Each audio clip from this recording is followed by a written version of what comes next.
উফ, আকাশটা তো ধরে আসছে ধীরে ধীরে। এখন কি যে হবে, ছাতাটাও সঙ্গে নিয়ে বেরোয়নি, আর এই গাড়িটাও তেমন, আজই এত লেট করে ছাড়লো। যাই দেখি, এই সামনের রাস্তা ধরে হাঁটতে থাকি, যদি কোনো রিক্সা চোখে পড়ে। বিশ্বজিৎ যাচ্ছে ওর দিদির বাড়ি ধুত্রডাঙ্গাতে। রাত প্রায় 9:30। গ্রামে কেউ জেগে আছে কি সন্দেহ। জনমানব শূন্য ফাঁকা রাস্তা দিয়ে হেঁটে চলেছে বিশ্বজিৎ। ফুরফুরে ঠান্ডা হাওয়া বয়ে চলেছে চারিদিকে। বিশ্বজিৎ জোর কদমে এগোতে থাকে কাঁচা রাস্তা ধরে।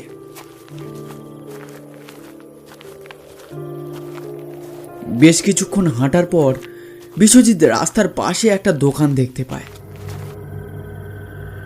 দোকানটার ভিতরে আছে একটা যুবক। বিশ্বজিৎ এগিয়ে গিয়ে সেই যুবককে প্রশ্ন করে, দাদা, এখানে কোনো রিক্সা দেখতে পাচ্ছি না, কি ব্যাপার? কোথায় যাবেন? আগে যাব ধুত্রডাঙ্গাতে, ওটা বেশি দূর নয়। কি বলছেন মশাই, এই বেশি দূর নয়? সেহেতু এখন অনেকটা পথ। এটা আপনার কি এমন জরুরি দরকার পড়েছিল যে এই রাতের বেলায় দিদির বাড়ি যাবেন বলে বেরিয়েছেন? আগে দাদা, আমি বেরিয়েছিলাম সেই বিকেলবেলা, তারপর গাড়িটা ছাড়তে যে এত লেট করলো কি আর বলবো, তাই তো এত রাত হয়ে গেল, নইলে কখন। আচ্ছা থাক থাক, বুঝেছি।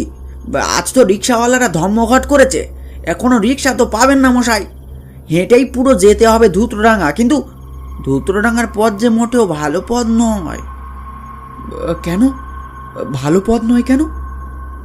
আরে মশাই, রাতের বেলা ধুত্রডাঙ্গা যাওয়ার রাস্তা ধরে এই যে বা যারা গিয়েছে, এই তারা কেউ আজ পর্যন্ত বিএসএ ফেরেনি, বুঝলেন? কি বলছেন?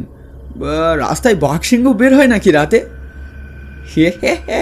মজা করছেন? এই যে আপনি কখনো কাকতাড়ুয়া দেখেছেন? আগে না, দেখিনি, কিন্তু শুনেছি বটে। ওটার কথা বলছেন তো, যেটা আপনার সবাই জমিতে পুঁতে রাখে, আর জামার উপর ওই একটা মালসা চাপিয়ে সেটার উপর মুখ আঁকা থাকে, ওটার কথা বলছেন বুঝি? হ্যাঁ, কিন্তু ও যে সাধারণ কাকতাড়ুয়া, আর আমি যেই কাকতাড়ুয়ার কথা বলছি সেটা মোটেও সাধারণ কাকতাড়ুয়া নয় মশাই। আঁধারে কাকতাড়ুয়া, ওটা শুধু রাতেই বের হয়, বুঝলেন? আপনি বলতে চাইছেন যে ওই কাকতাড়ুয়া সবাইকে মেরে ফেলে, তাই তো? আগে বলতে পারেন, ওই ধরনেরই কিছু একটা। কাকতাড়ুয়াটা বিশেষ করে না ভয় পাওয়া লোকেদের উপরই প্রহার করে, বুঝলেন মশাই? আরে রাখুন তো মশাই আপনার যত সব উদ্ভট গল্প। মানুষের তৈরি একটা কাকতাড়ুয়া, সেটা কিনা আবার সবার উপর প্রহার করে। আজব লোক মশাই আপনি। আরে যা বলছি সত্যি বলছি। তাহলে মশাই আপনাকে একটা ঘটনা বলি, শুনুন। এই বেশি সময় লাগবে না, তারপর যদি আপনি যেতে চান তাহলে আমি আর বাধা দেব না।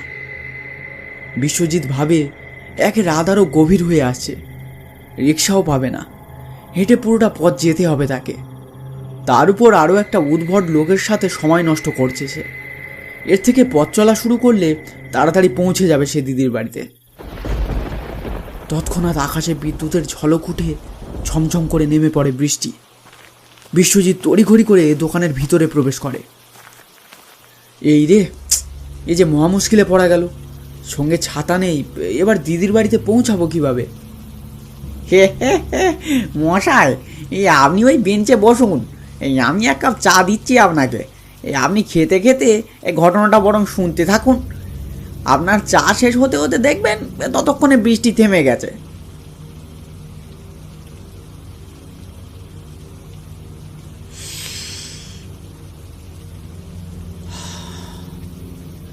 আচ্ছা ঠিক আছে, বৃষ্টিটা এখন আর থামবে বলে তো মনে হচ্ছে না। আপনি বরং শোনান আপনার গল্পটা, মানে ওই কাকতাড়ুয়ার গল্পটা।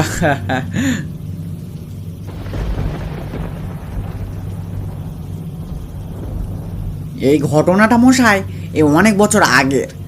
আমি তখন গামছা বিক্রি করতুম, কিন্তু চিন্তার বিষয় এটা ছিল যে আমাদের গ্রামে গামছা তেমন একটা বিক্রি বাট্টা হতো না। আসলে জনবসতি বেশি ছিল না তখন আমাদের গ্রামে, আর আমি তো এই গ্রামের লোকই না। আমার গ্রামের নাম গণনসিপুর, আর এই দোকানটাও আমার নিজের নাম মশাই।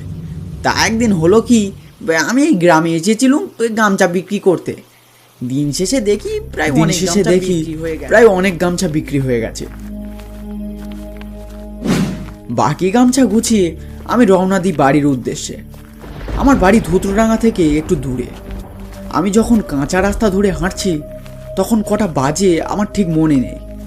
শোঁ শোঁ করে ঠান্ডা বাতাস বইছে চারিপাশে, আকাশ মেঘে ঢেকে গেছে। আমি এখন মনের সুখে গান করতে করতে হাঁটছিলাম।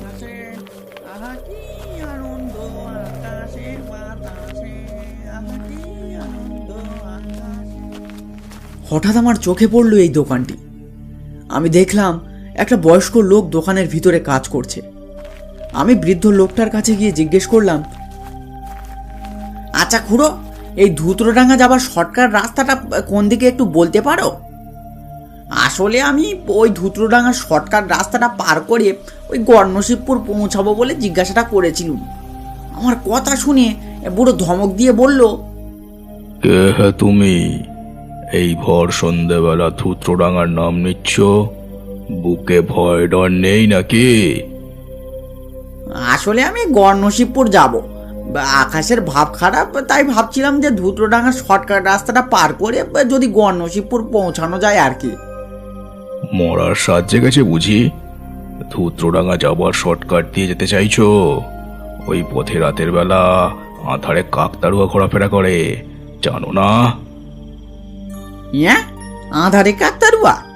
সে আবার কি বস্তু? কখনো নাম শুনেছি বলে তো মনে হচ্ছে না। যাকে অত জেনে আমার কাজ নেই খুড়ো, তুমি আমায় রাস্তাটা একটু বলে দেবে কি? মূর্খ, এতই যদি তোর মরবার ইচ্ছে তবে যা যা, ওই সামনের রাস্তা দিয়ে যা। পালা পালা, তোর মরণ ঘনিয়ে এসেছে, পালা। হ্যাঁ, তাই যাচ্ছি। দেখি কোন কাকতারুয়ার ব্যাটা আমায় ধরে।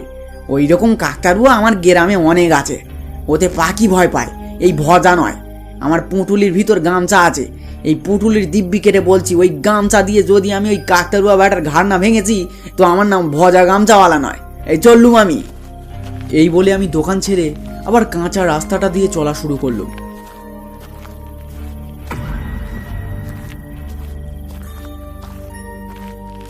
আবার সেই চারিদিকের হাওয়ার শনশন আওয়াজ। ফাঁকা নির্জন রাস্তায় আমি আবার গান করতে করতে হাঁটছি। আনন্দ আকাশে বাতাসে, আহা কি আনন্দ আকাশে বাতাসে, আহা কি আনন্দ আকাশে বাতাসে।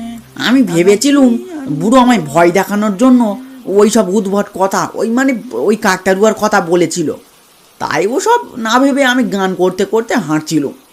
কিন্তু আসল ঘটনাটা ঘটলো ওই ধুতরোডাঙ্গা রাস্তাটাই নামার পর। আমি রাস্তা ধরে হাঁটছি, আকাশ মেঘে ঢেকে আছে, আর গুড়গুড় শব্দ করে বিদ্যুৎ চমকাচ্ছে। অন্ধকার রাস্তা, কাছে একটা লণ্ঠন আলো কিছুই নেই, কিন্তু সামনের পথ মোটামুটি দেখতে পাচ্ছিল। ধুতরোডাঙ্গার পথে কিছুক্ষণ চলার পর হঠাৎ আমার চোখে পড়ল যেন একটা বস্তু ঠিক রাস্তার একপাশে ঝোপঝাড়ের মধ্যে দাঁড়িয়ে আছে। আমি খানিকটা দাঁড়িয়ে ঠাউর করতে লাগলুম যে বস্তুটি আসলে কি। তারপর কৌতূহলী হয়ে আরও একটু কাছে এগিয়ে গিয়ে দেখি, ও মা, এ যে একটা কাকতারুয়া। গায়ে হালকা কাঁটা দিয়ে উঠল। হ্যাঁ, বুড়োটা তো ভুল কিছু বলেনি, এখানে যে সত্যি একটা কাকতারুয়া রাখা আছে। ভয় কাটিয়ে রাগ হলো কাকতারুয়াটার উপর। একটা সামান্য কাকতারুয়া ই আর কি করবে? রাগের মাথায় একটা ঘুষি মারলুম কাকতারুয়ার মাথায়। মুখের চিত্রায়ন করা মালসাটা ভেঙে ছিটকে পড়ল ঝোপঝাড়ের মধ্যে। নিজের সাহসের উপর গর্ব হলো আমার। আমি আবার হাঁটতে শুরু করলাম।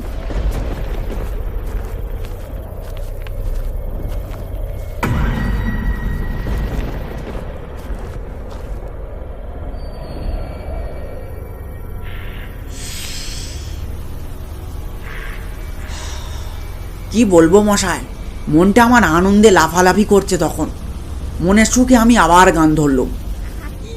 আনন্দ আকাশে বাতাসে, আহা কি আনন্দ আকাশে বাতাসে, আহা কি আনন্দ আকাশে বাতাসে, আহা কি আনন্দ আকাশে বাতাসে।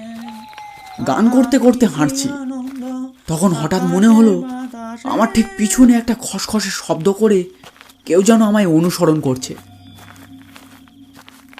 আমি দাঁড়িয়ে পিছনে ফিরে দেখলাম। কি দেখলাম বুঝলেন মশাই? কি কি কি দেখলেন? আমি দেখলাম রাস্তা পুরো ফাঁকা, কেউ কোথাও নেই, কিন্তু রাস্তার উপরে যেন একটা দাগ কাটা আছে। ঠিক আমি যেমন হেঁটে এসেছি সেইভাবে দাগটা যেন আমায় অনুসরণ করেছে। দাগটা এমন ছিল যেন কেউ কাঁচা রাস্তার উপর লাঠি ঘষে এসেছে মনে হলো। আমি ওটার তোয়াক্কা না করে আবার হাঁটা শুরু করলুম।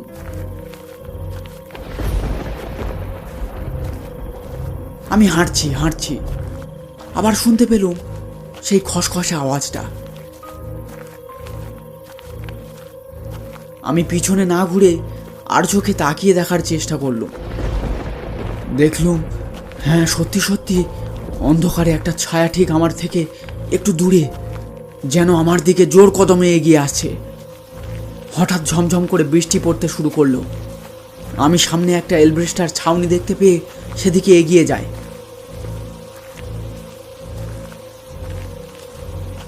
ছাউনিটার ভিতরে ঢুকে আমি মাথার উপর থেকে পুঁটুলিটা নিচে নামিয়ে রাখি। তারপর মাথাটা মুছতে মুছতে আমি পাশে তাকিয়ে দেখি, ও মা, একটা লোক দেখি আমার পাশে দাঁড়িয়ে আছে পিছন ফিরে। আমি একটু অবাক হয়ে যাই, ভাবি লোকটা এখানে এলো কখন। তারপর মনে হলো এই লোকটাই হয়তো আমার পিছন পিছন আসছিল। আমি তাকে জিজ্ঞেস করি, মশাই, আপনি কি ধুতরোডাঙ্গা যাবেন? লোকটি আমার প্রশ্নের কোনো জবাব দেয় না। আমি তাকে আবার প্রশ্ন করি, আরে ও মশাই, কিছু বলছেন না যে? আপনি কি ধুতরোডাঙ্গা যাবেন? আবারও দেখি লোকটি কোনো জবাব দিল না আমার প্রশ্নের। আমি বিরক্ত হয়ে লোকটির কাঁধে হাত রেখে বলি, ও মশাই, কি বলছি শুনতে পাচ্ছেন না? কানে কালা নাকি? তৎক্ষণাৎ আকাশে প্রচণ্ড জোরে বিদ্যুৎ চমকে উঠল। আর সেই বিদ্যুতের আলোয় আমি দেখলাম আমার সামনে দাঁড়িয়ে আছে সেই কাকতাড়ুয়াটা, যেটাকে আমি রাস্তায় ঘুষি মেরে ভেঙে দিয়ে এসেছিলাম। প্রচণ্ড ভয়ে আতঙ্কে আমি ছিটকে পড়ি ভিজে মাটিতে। কাকতাড়ুয়াটার চোখ আগুনের ভাঁটার মতো জ্বলছে, সেই চোখে খেলছে যেন প্রচণ্ড রাগ আর আক্রোশ। মাটি কাঁপিয়ে দেবার মতো আওয়াজে সেই কাকতাড়ুয়াটা বলে ওঠে, বেটা পাষণ্ড, খুব সাহস না তোর? খুব সাহস? আমার মাথায় ঘুষি মেরে আমাকে আঘাত করেছিস, তোর এত বড় সাহস? এবার আমি তোকে আঘাত করব, দেখ কেমন লাগে। বলেই কাকতাড়ুয়া তার হাতটা এগিয়ে টিপে ধরে আমার গলাটা। যন্ত্রণায় আমি কোনো মতে হাতটা বাড়িয়ে কাকতাড়ুয়ার হাতটা ছাড়ানোর চেষ্টা করি আমার গলা থেকে, কিন্তু সেই অমানসিক প্রেত শক্তির কাছে আমি পেরে উঠলাম না। আমার শক্তি তার কাছে তুচ্ছ।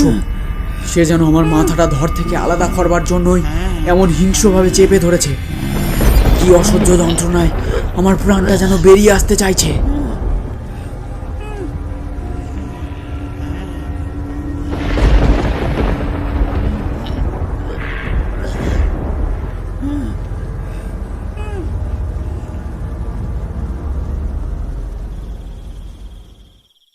দোকানি হঠাৎ চুপ হয়ে যায়। ততক্ষণে বৃষ্টিটা থেমেছে। বিশ্বজিৎ কৌতূহলী হয়ে জানতে চাইল, তারপর? তারপর আর জেনে কাজ কি মশাই? আপনাকে সাবধান করছি, ওই পথে যাবেন না। বিশ্বজিৎ তাচ্ছিল্য স্বরে বলে ওঠে, ধুর মশাই, যত সব গুলগপ্প। লোকেদের মিথ্যে ভূতের ভয় দেখিয়ে এই আপনাদের মতো কিছু গ্রামের লোকেরা কি যে এত মজা পায় বুঝি না বাপু। যত সব গুলবাজ লোক। এই সরুন তো মশাই, আমি এবার এগোই, বৃষ্টিটা থেমে গেছে। মশাই, গুল মারলাম ভাবছেন?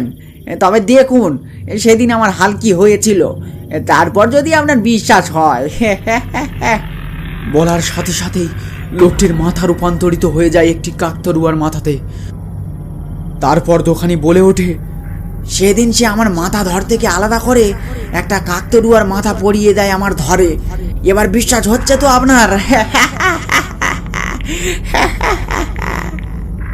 বিশ্বজিৎ কি করবে বুঝে উঠতে পারে না। এক ঝটকায় সে বেরিয়ে আসে বাইরে আর দৌড়ানো শুরু করে দেয়। যতদূর দৌড়ানো যায় সে দৌড়াবে। কানে তার ভেসে আসছে একটা হাসি।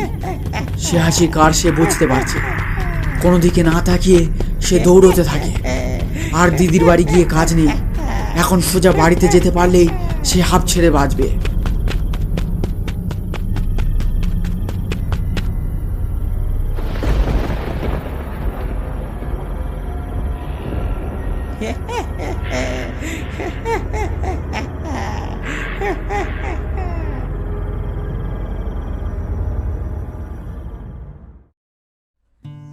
আজকের গল্পে আমাদের সাথে ছিল কার্টুনস অ্যানিমেশন।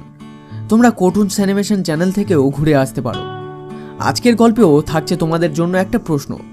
আগের গল্পে যারা যারা প্রশ্নের সঠিক উত্তর দিয়েছো তাদেরকে জানাই অনেক অনেক ধন্যবাদ। এই গল্পেও তোমাদের জন্য থাকছে একটা প্রশ্ন। প্রশ্নের সঠিক উত্তরটি তোমরা কমেন্ট করে জানিয়ে দিও। এই গল্পে চা বিক্রেতা লোকটি সর্বপ্রথম কোন ব্যবসা করত সেটি তোমরা কমেন্ট করে জানিয়ে দিও। আজকের এই পর্যন্ত। খুব তাড়াতাড়ি ফিরে আসবো আবার একটা নতুন গল্প নিয়ে। ততক্ষণে তোমরা পুরনো ভিডিওগুলো দেখতে পারো।